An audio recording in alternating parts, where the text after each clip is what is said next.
സാഹിബിന്റെ വീട്ടിൽ നിന്ന് ഒരുപാട് തിരക്കായിരുന്നു. ആരെ നോക്കിയാലും അവരെല്ലാം എന്തെങ്കിലുമൊക്കെ ജോലി ചെയ്യുന്നതായി കാണാം. ചായ ഉണ്ടാക്കിത്തരാൻ 2 തവണ പറഞ്ഞു. മരുമോളെ നീലം, നീ ഇന്ന് ചായ സ്വയം ഉണ്ടാക്കി കുടിക്കൂ. രാമുവിന് ഞാൻ ഇന്ന് വേറെ ജോലി കൊടുത്തിട്ടുണ്ട്. ശിവം ഗൗരിയും കൊണ്ട് ഇപ്പൊ എത്തിച്ചേരും. ഗൗരിയുടെ മുറി വൃത്തിയാക്കിപ്പിക്കുകയാണ്. അവർ തിരിച്ചു വരാനായി ഹോസ്പിറ്റലിൽ നിന്ന് തിരിച്ചിട്ടുണ്ട്. മമ്മി, ഇത് നോക്കൂ, ചേട്ടത്തിയെ സ്വീകരിക്കാനാണ് ഈ ബലൂണുകൾ. വളരെ ഭംഗിയുള്ളതാണ്. ഞാൻ ഗൗരിക്ക് വേണ്ടി വളരെ നല്ല ഭക്ഷണങ്ങൾ തയ്യാറാക്കട്ടെ. ഇതുപോലുള്ള സമയങ്ങളിൽ മരുമകളുടെ ഇഷ്ടങ്ങൾ ശ്രദ്ധിക്കേണ്ടത് വളരെ പ്രധാനമാണ്. ഇവിടെ എന്താണ് നടക്കുന്നത്? ആരെങ്കിലും ഒന്ന് പറയാമോ? എനിക്കൊന്നും മനസ്സിലാകുന്നില്ല. നീലം, നീ കിടക്കയിൽ നിന്ന് എഴുന്നേറ്റാലല്ലേ നിനക്ക് മനസ്സിലാകൂ. നിർമ്മലേ, നീ ലഡുവിന്റെ 2 ബോക്സ് വേണോന്ന് പറഞ്ഞിരുന്നില്ലേ? ഇതാ കൊണ്ടുവന്നിട്ടുണ്ട്. അമ്പലത്തിൽ എപ്പോഴാ പോകുന്നത്? ശിവവും ഗൗരിയും വന്നിട്ട് എല്ലാവർക്കും ഒരുമിച്ച് പോകാം. 2 പേരെ അമ്പലത്തിൽ കൊണ്ടുപോകേണ്ടത് വളരെ അത്യാവശ്യമാണ്. എന്തെന്നാൽ ഒരുപാട് വർഷങ്ങൾക്ക് ശേഷമാണ് ഈ വീട്ടിൽ സന്തോഷവാർത്ത വരുന്നത്. രശ്മി, പെട്ടെന്ന് ആരതി ഒഴിയാനുള്ള തട്ടം കൊണ്ടുവരൂ. ഇപ്പൊ കൊണ്ടുവരാം. ദാ പിടിക്കൂ. കപൂർ കുടുംബത്തിൽ ഒരുപാട് വർഷങ്ങൾക്ക് ശേഷമാണ് കുട്ടികൾ ഉണ്ടാകാൻ പോകുന്നത്. കപൂർ സാഹിബിന്റെ 2 മക്കളാണ് അരുണും ശിവവും. മൂത്ത മകനായ അരുണിന്റെ വിവാഹം കഴിഞ്ഞിട്ട് 15 വർഷത്തിൽ കൂടുതലായി. ഇതുവരെ ഒരുപാട് ചികിത്സകളൊക്കെ ചെയ്തിട്ടും മൂത്ത മരുമകൾ നീലം ഗർഭവതിയായില്ല. ഇളയ മകൻ ശിവത്തിന്റെ കല്യാണം കഴിഞ്ഞിട്ടും 5 വർഷമായി. കുടുംബത്തിൽ ഇത്രയും വർഷങ്ങൾക്ക് ശേഷം ആദ്യത്തെ കുഞ്ഞുണ്ടാകാൻ പോവുകയാണ്. അങ്ങനെ എല്ലാവരുടെയും സന്തോഷത്തിന് അതിരുകളില്ല. നീലത്തിന് സന്തോഷത്തിന് പകരം അസൂയയാണ്. കാരണം കുടുംബത്തിലെ ആദ്യത്തെ കുട്ടി ജനിക്കുന്നത് അവളുടെ ഗർഭപാത്രത്തിൽ നിന്നല്ല, മറിച്ച് സഹോദര ഭാര്യയുടെ ഗർഭപാത്രത്തിൽ നിന്നാണ്. നന്നായി വരൂ മരുമോളെ. ഭഗവാൻ നിനക്കും നിന്റെ വരാൻ പോകുന്ന കുഞ്ഞിനും ദീർഘായുസ് നൽകട്ടെ. ഇനി നീ നിന്നെയും നിന്റെ കുഞ്ഞിനെയും വളരെയധികം ശ്രദ്ധിക്കണം. ഇത് നമ്മുടെ കുടുംബത്തിന്റെ ആദ്യത്തെ കുഞ്ഞാവാൻ പോവുകയാണ്. ഇത് നമ്മുടെ കുടുംബത്തിന് വളരെയധികം സൗഭാഗ്യത്തിന്റെ കാര്യമാണ്. ഇതെല്ലാം ഭഗവാന്റെയും നിങ്ങൾ മുതിർന്നവരുടെയും ആശീർവാദം കൊണ്ട് മാത്രമാണ് സംഭവിച്ചത്. ഞാൻ എന്നെയും കുഞ്ഞിനെയും നല്ലവണ്ണം ശ്രദ്ധിച്ചുകൊള്ളാം. അമ്മേ, ഗൗരിക്ക് നല്ല വിശക്കുന്നുണ്ട്. ഞാൻ പുറത്തുനിന്ന് കഴിക്കാൻ സമ്മതിച്ചില്ല. വെറുതെ പണം നഷ്ടപ്പെടുത്തണ്ടല്ലോ. നമ്മൾ മാർക്കറ്റിൽ നിന്നും ഒന്നും കഴിച്ചില്ല. നീ ചെയ്തത് ശരിയാണ് മോനെ. ഞാൻ ആഹാരം ഉണ്ടാക്കി വെച്ചിട്ടുണ്ട്. നിങ്ങൾ 2 പേരും കൈയും മുഖവും കഴുകുക. ഇവിടെ രാവിലെ ചായ പോലും കിട്ടിയില്ല. ഈ മഹാറാണിക്ക് വേണ്ടി നല്ല നല്ല ആഹാരങ്ങൾ ഉണ്ടാക്കുന്നു. ഈ അധികാരങ്ങളെല്ലാം എന്റേതായിരുന്നു. പക്ഷേ എനിക്ക് അമ്മയാകാൻ കഴിയാത്തത് എന്റെ നിർഭാഗ്യമാണ്. ചേട്ടനും ചേട്ടത്തി എന്നെ ആശീർവദിക്കില്ലേ? എന്തുകൊണ്ട് നൽകില്ല? ഞാൻ അങ്കിളും നീലം ആന്റിയുമായി മാറിയില്ലേ? നീലം, ഗൗരിക്ക് ആശീർവാദം കൊടുക്ക്. ഞാൻ ഈശ്വരനാണോ ആശീർവദിക്കാൻ? എനിക്കെന്തെങ്കിലും അനുഗ്രഹം നൽകാൻ സാധിക്കുമായിരുന്നെങ്കിൽ ഞാൻ ഈ അനുഗ്രഹം എനിക്ക് തന്നെ നൽകുമായിരുന്നില്ലേ? നീലം ദേഷ്യത്തിൽ അടുക്കളയിലേക്ക് പോയി. രാമുവിനോട് ദേഷ്യപ്പെട്ടു. രാമു ആ സമയം ഗൗരിക്ക് വേണ്ടി ആഹാരം എടുക്കുകയായിരുന്നു. ഞാൻ രാവിലെ മുതൽ നിന്നോട് ചായ ചോദിക്കുവാണ്, നീ തന്നില്ല. ഇപ്പോൾ ഇളയവക്ക് വേണ്ടി ആഹാരം എടുക്കുകയാണോ? ഞാനാണ് രാമുവിനോട് ഗൗരിക്ക് വേണ്ടി ആഹാരം എടുക്കാൻ പറഞ്ഞത്. നീ രാവിലെ മുതൽ മുഖം തിരിച്ചു നടക്കുന്നത് ഞാൻ കാണുന്നുണ്ട്. നീ ഗൗരിക്ക് ആശീർവാദം നൽകാതെ എന്തെല്ലാമാണ് തെറ്റായിട്ട് പറഞ്ഞത്. നോക്കൂ മരുമോളെ, വളരെ വർഷങ്ങൾക്ക് ശേഷമാണ് ഈ വീട്ടിൽ സന്തോഷം വരുന്നത്. ആ സന്തോഷത്തിൽ ഒരു വിഘ്നം ഉണ്ടാകരുത്. അമ്മായിയമ്മയുടെ വാക്കുകളിൽ നീലത്തിന് ഒരു മാറ്റവും ഉണ്ടായില്ല. വീട്ടിൽ എല്ലാവരും ഗൗരിയെ കെയർ ചെയ്യുമ്പോൾ നീലത്തിന് ദേഷ്യം വരും. അമ്മേ, മതി, വയറ് നിറഞ്ഞു. മരുമോളെ, നിനക്കറിയാമോ, ഞാൻ അമ്മയാവാനിരുന്നപ്പോൾ ഇരട്ടി കഴിക്കുമായിരുന്നു. എന്തെന്നാൽ വയറിൽ വളരുന്ന കുഞ്ഞിന് പോഷണം ലഭിക്കാൻ ഈ ഫ്രൂട്ട്സ് എല്ലാം പെട്ടെന്ന് തീർക്ക്. ഞാൻ വൈകുന്നേരം നിനക്ക് ആട്ട കൊണ്ടുള്ള ഹൽവ ഉണ്ടാക്കിത്തരാം. ദിവസവും പാല് കുടിക്കണം. കൂടാതെ ടൈമിന് മരുന്നും ഇഞ്ചക്ഷനും എടുക്കുന്നുണ്ടല്ലോ. അതെ അമ്മേ. ഏത് ഡേറ്റിനാണ് നിന്റെ 7ാം മാസം തുടങ്ങുന്നത്? നമുക്ക് വയറ് കാണൽ ഫംഗ്ഷൻ വയ്ക്കണം. 7ാം മാസം തുടങ്ങിയിട്ട് 2 ദിവസമായി. എന്നാ പിന്നെ വയറു ചടങ്ങിന് വേണ്ടി പെട്ടെന്ന് തന്നെ തയ്യാറെടുപ്പുകൾ നടത്തണം. ഞാൻ വീട്ടിൽ എല്ലാവരോടും സംസാരിക്കാം. വീട്ടിൽ വയറുകാണൽ ചടങ്ങിനുള്ള സംസാരങ്ങൾ ആരംഭിച്ചു. എല്ലാ അതിഥികൾക്കും ഇൻവിറ്റേഷൻ അയച്ചു. എന്തെന്നാൽ കപൂർ കുടുംബത്തിൽ കുട്ടി വരുന്നതിന്റെ സന്തോഷം എല്ലാ അതിഥികൾക്കും ഉണ്ടായിരുന്നു. അമ്മേ, ഈ ഡ്രസ്സ് ചേട്ടത്തിക്ക് എങ്ങനെയിരിക്കും? ഇക്കാലത്ത് നീളമുള്ള വസ്ത്രങ്ങൾ വളരെ ട്രെൻഡാണ്. ഈ ലോങ് ഡ്രസ് വളരെ സുഖകരമാണ്. എന്റെ കുട്ടി എത്ര മിടുക്കിയായി മാറി. അമ്മേ, വിവേകമുള്ളവളായേ പറ്റൂ. കാരണം കുഞ്ഞിന്റെ മലവും മൂത്രവും ഒക്കെ വൃത്തിയാക്കേണ്ടത് ഇവളാണ്. ശിവം രശ്മിയെ കളിയാക്കാൻ തുടങ്ങി. എന്തായാലും ഡയപ്പർ ഇട്ട് കൊടുക്കും. അപ്പോൾ പിന്നെ മൂത്രവും മലവും ആകില്ലല്ലോ. രശ്മിയുടെ സംസാരം കേട്ട് എല്ലാവരും ഉച്ചത്തിൽ ചിരിക്കാൻ തുടങ്ങി. കൊച്ചുമകന്റെ മൂത്രം മുത്തശ്ശന് അമൃത് പോലെയാ. മുത്തശ്ശന്റെ വസ്ത്രങ്ങൾ നനയ്ക്കാൻ അവനോട് തന്നെ തീർച്ചയായും ആവശ്യപ്പെടും. അപ്പോൾ നീലം ഇടയ്ക്ക് കയറി എന്തോ കൈപ്പേറിയ രീതിയിൽ പറഞ്ഞു. കുട്ടി ആണാണോ പെണ്ണാണോന്ന് അറിയില്ലല്ലോ. അതോ കുട്ടി ജനിക്കുമോ എന്ന് പോലും. നീലത്തിന്റെ വളരെ മോശമായ സംസാരത്തിൽ അരുണിന് ദേഷ്യം വന്നു. നീലത്തെ അടിക്കാനൊരുങ്ങിയപ്പോൾ അമ്മായിയപ്പൻ അവന്റെ കൈ തടഞ്ഞു. എന്തു പറഞ്ഞു? അല്ല മോനെ, നീലം ഒരുപക്ഷെ ഇതായിരിക്കും നമുക്ക് ഇതുവരെ കുട്ടികളില്ലാത്തതിന്റെ കാരണം. നിനക്ക് ഇവരെ ഒന്നും സന്തോഷിപ്പിക്കാൻ കഴിയുന്നില്ലല്ലോ. എല്ലാവരുടെയും സന്തോഷമായ മുഖം ദുഃഖഭരിതമായി. അതൊക്കെ വിടൂ. ദുഃഖിതമായ മുഖത്തോടെ ഞങ്ങളുടെ മകളുടെ വയറുകാണൽ നമ്മൾ നടത്തില്ല. എല്ലാവരും അവരവരുടെ ജോലികൾ പൂർത്തിയാക്കൂ. നാളത്തെ ദിവസം കപൂർ കുടുംബത്തിന് ഏറ്റവും വലിയ സന്തോഷത്തിന്റെ ദിവസമാണ്. എല്ലാവരും ചേർന്ന് അടുത്ത ദിവസം നടക്കാൻ പോകുന്ന വയറുകാണിക്കൽ ഫംഗ്ഷന്റെ ഒരുക്കങ്ങളിൽ ഏർപ്പെട്ടു. ആ രാത്രി തന്നെ ഗൗരിയെ കൊല്ലാൻ വേണ്ടി തയ്യാറാക്കി വെച്ചിരുന്ന പാലിൽ വിഷം കലർത്താൻ അവൾ അടുക്കളയിലേക്ക് പോയി. അപ്പോഴാണ് ഗൗരിയും ശിവവും അവരുടെ മുറിയിൽ സംസാരിക്കുന്നത് അവൾ കേട്ടത്. എന്താണ് ഈ പറയുന്നത് ഗൗരി? നിന്റെ ആദ്യത്തെ കുട്ടിയെ ചേട്ടത്തിക്ക് കൊടുക്കുമെന്നോ? കഴിഞ്ഞ കുറെ വർഷങ്ങളായി അവർ തന്റെ വാത്സല്യം കടിച്ചമർത്തി ഈ വീട്ടിലെ എല്ലാവരുടെയും പരിഹാസങ്ങൾ കേട്ടുകൊണ്ടിരിക്കുകയാണെന്ന് എനിക്കറിയാം. കുടുംബത്തിലെ മൂത്ത കുട്ടി ചേട്ടത്തിയുടേത് ആകണമെന്നായിരുന്നു.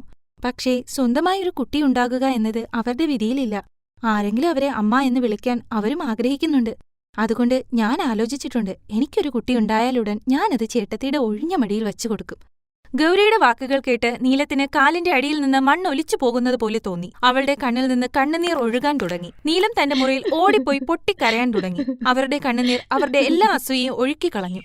അടുത്ത ദിവസം പുതിയ സന്തോഷങ്ങൾ കൊണ്ടുവന്നു. നീലത്തിന്റെ മാറിയ രൂപം കണ്ട് വീട്ടിലുള്ള എല്ലാവരും അത്ഭുതപ്പെട്ടു. ഗൗരിയുടെ വയറുകാണൽ ചടങ്ങ് വളരെ ആഡംബരത്തോടെ ആഘോഷിച്ചു. അങ്ങനെ എല്ലാവരും ആകാംക്ഷയോടെ കാത്തിരുന്ന ആ ദിവസം വന്നെത്തി.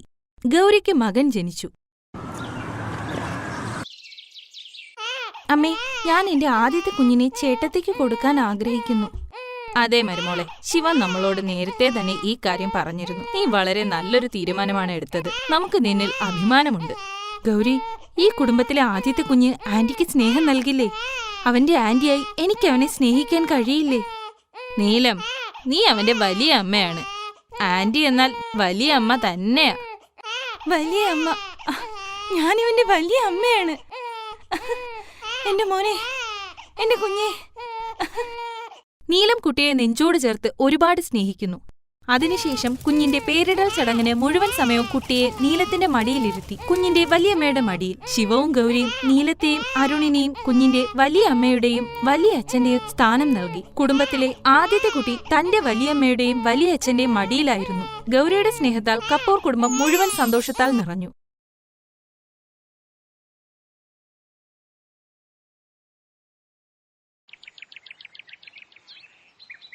രാംപൂർ ഗ്രാമത്തിലെ ജഗന്നാഥ് മാളിക എല്ലായിടത്തും പ്രസിദ്ധമായിരുന്നു. കാരണം അവരുടെ കുടുംബം ആ ഗ്രാമത്തിൽ തന്നെയായിരുന്നു. ഒരിക്കൽ ഒരു ഇംഗ്ലീഷുകാരൻ ഗ്രാമത്തിലേക്ക് വന്നു. അവൻ ഗ്രാമം സൂക്ഷിച്ചു നോക്കി. അപ്പോൾ ഗ്രാമത്തിൽ താമസിക്കുന്ന കജോദർ അമ്മാവൻ അയാളെ തടഞ്ഞു. നോക്ക്, ഇംഗ്ലീഷുകാരൻ നമ്മുടെ ഗ്രാമത്തിൽ വന്നിരിക്കുന്നു. ചേട്ടാ, ഇംഗ്ലീഷുകാരൻ വന്നിരിക്കുന്നു. ഹേ അമ്മാവ, അധികം അലറണ്ട. ഈ പ്രായത്തിൽ ഇങ്ങനെ അലറിക്കഴിഞ്ഞാൽ തട്ടിപ്പോകും. തനിക്ക് മലയാളം അറിയുമോ? ഞാൻ പല സ്ഥലങ്ങളിൽ പോയി ഡോക്യുമെന്ററി ചെയ്തിട്ടുണ്ട്. പിന്നെ ഭാരതം എനിക്ക് വളരെ ഇഷ്ടമാണ്. അതുകൊണ്ട് ഞാൻ മലയാളവും പഠിച്ചു. ഞാൻ കേട്ടിട്ടുണ്ട് ഈ ഗ്രാമത്തിലൊരു കുടുംബമുണ്ടെന്ന്. അത് ഒരു ഗ്രാമം പോലെയാണെന്നും. ജഗന്നാഥ മാളികയെക്കുറിച്ചാണോ താങ്കൾ കേട്ടിട്ടുള്ളത്? ആഹാ, ഓർമ്മ വന്നു. ജഗന്നാഥ് മാളികയെക്കുറിച്ചാണ് ഞാൻ പറഞ്ഞത്. എന്താ, നിങ്ങൾ എന്നെ അവിടെ കൊണ്ട് വിടാമോ? ഞാൻ നിങ്ങളെ മാളികയുടെ മുൻപിൽ കൊണ്ടുപോയി വിടാം. അകത്തേക്ക് കയറിയാൽ എനിക്ക് ഗ്യാരണ്ടി ഇല്ല. കാരണം അവിടെ നിങ്ങൾക്ക് എന്തും സംഭവിക്കാം. ഇത് കേട്ടപ്പോൾ ഇംഗ്ലീഷുകാരന്റെ മനസ്സിൽ പേടി തോന്നി. അമ്മാവ, അതെന്താ വല്ല പ്രേതഭവനവുമാണോ? നിങ്ങൾക്ക് ഇംഗ്ലീഷുകാർക്ക് എല്ലാ മാളികയും പ്രേതമാളികയാണോ? വാ, നിന്നെ കൊണ്ട് വിടാം. ബാക്കി നിനക്ക് തന്നെ മനസ്സിലായിക്കോളും. അവിടെ മറുവശത്തെ മാളികയ്ക്കുള്ളിൽ ഒരുപാട് മരുമക്കളുണ്ടായിരുന്നു. ജഗന്നാഥിന്റെയും 9 സഹോദരന്മാരുടെ ഭാര്യമാരെയും അവർക്ക് 10 മക്കളുമുണ്ട്. അവർക്കും ഓരോ ഭാര്യമാരുണ്ട്. അപ്പോൾ അവിടെ മൊത്തത്തിൽ 10 മരുമക്കളുണ്ട്. ജഗന്നാഥിന്റെ മൂത്ത മരുമകളുടെ പേര് സാവിത്രി എന്നാണ്. അവൾ റാണിയാണെന്നാണ് കരുതിയിരുന്നത്. എന്നാൽ ആരും അവളെ അനുസരിക്കില്ല. മമത, രാഗിണി, സരളെ, നിങ്ങളോട് പറഞ്ഞതല്ലേ രാവിലെ നല്ല ഭക്ഷണങ്ങൾ ഉണ്ടാക്കി വെക്കണമെന്ന്. നിങ്ങളെന്താ ഉണ്ടാക്കിയത്? നിങ്ങളെന്താ വലിയ റാണിയാണോ?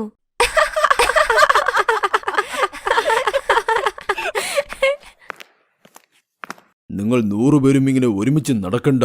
ഗ്രാമജനങ്ങൾ പേടിക്കും. ഭക്ഷണം ഉണ്ടാക്കില്ലേ ഇതുവരെ? ഞാൻ ഭക്ഷണമുണ്ടാക്കാൻ പോയതാ. എന്നാൽ ഇവരെന്നെ തടഞ്ഞു. മാളികയുടെ പുറകിൽ ഒരു വലിയ അടുക്കളപ്പുരയുണ്ടായിരുന്നു. ഒരു വീട് പോലെ തന്നെ. അവിടെ പോയി എല്ലാവരും ഒരുമിച്ചാണ് ഭക്ഷണമുണ്ടാക്കാറ്. ഇതെല്ലാം വെളിയിൽ നിന്ന് ഇംഗ്ലീഷുകാരൻ കണ്ടു. അയാൾ മാളികയ്ക്കുള്ളിലേക്കും കയറി. ഹേ കിഷോറിലാൽ, ഈ വെള്ളക്കാരനെന്താ നമ്മുടെ ഗ്രാമത്തിലൊക്കെ? സഹോദര, നിങ്ങൾ ആരാണ്?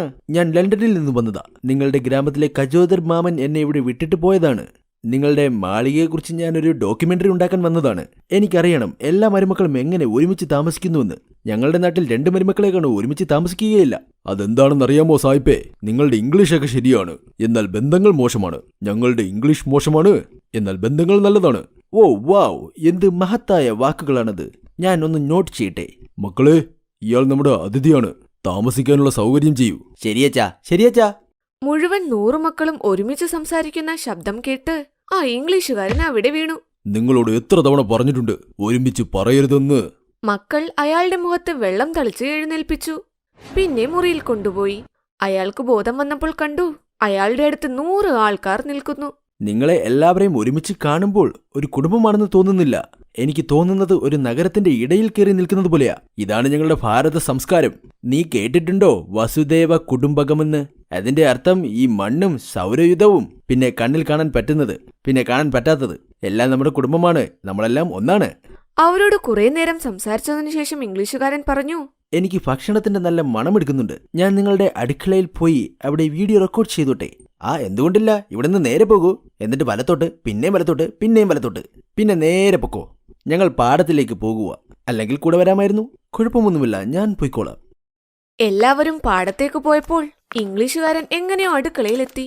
നോക്കിയപ്പോൾ സാവിത്രി ഒരു കസേരയിലിരുന്ന് എല്ലാവർക്കും ഇൻസ്ട്രക്ഷൻ കൊടുക്കുന്നു. അയാളും അപ്പോൾ വീഡിയോ റെക്കോർഡിംഗ് എടുത്തു.